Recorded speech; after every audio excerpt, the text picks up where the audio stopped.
The old rules are breaking. Savings accounts that once felt safe are quietly eroding under persistent inflation. You work too hard to let idle cash shrink in real terms. Wealth isn't saved, it's architected.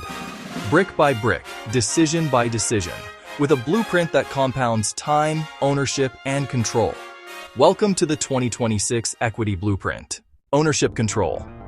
Here's the core concept. At the Equity Architect HQ, I focus on one philosophy.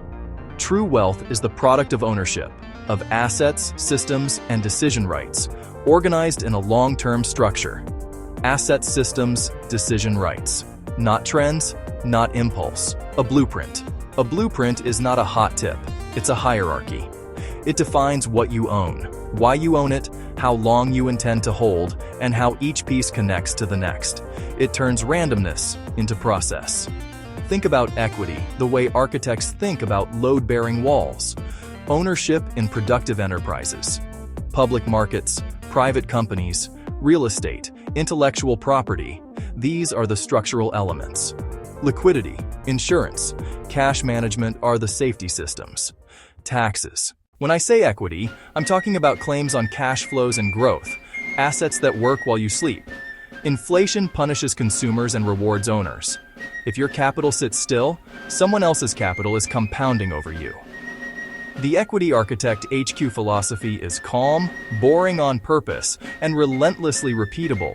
It prioritizes time in market over timing the market. It emphasizes margin of safety, prudent leverage if appropriate, and asymmetric upside through disciplined accumulation. It's also about sequencing. You don't jump to advanced structures without a foundation. You start with risk management and liquidity. You codify an investment policy.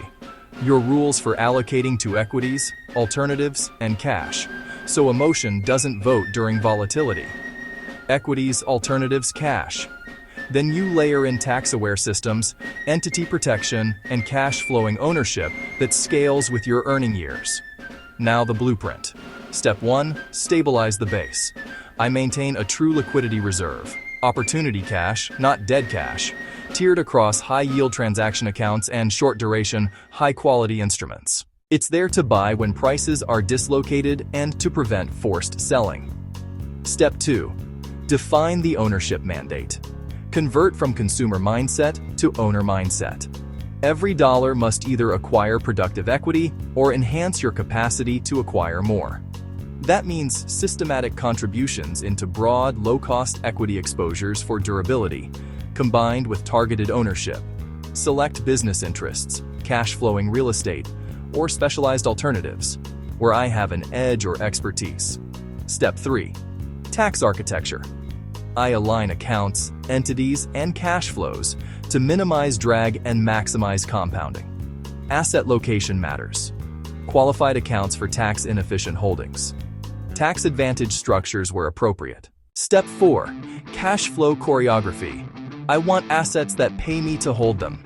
Dividends, distributions, rental yield, retained earnings. These are not just income, they are choices. Reinvest for acceleration or redirect to new opportunities based on the plan, not the headline. Step 5. Prudent risk and leverage. Risk isn't the enemy. Uncompensated risk is. If I use leverage, it's match-funded, rate-sensitive, and stress-tested. The goal is durability. Step 6. Periodic structural reviews. Quarterly, I audit allocations, liquidity, debt, and tax posture. I confirm that each position still earns its seat by either compounding, diversifying, or hedging. Process over pride. If it doesn't raise that number, it's decor, not structure. The financial landscape is shifting. Policy cycles, rates, demographics, and technology are redrawing the map. In this environment, guesswork is expensive, and delay is a decision. You need a blueprint engineered for resilience and upside. If you're a high earner or a builder of businesses, and you want the models, not the noise, subscribe to the Equity Architect HQ. I'll be releasing detailed structural breakdowns, allocation hierarchies, entity flow diagrams, liquidity ladders, and scenario playbooks for the next decade. Allocation hierarchies, Entity flow diagrams, liquidity ladders, scenario playbooks. Architect the upside by design, not by accident.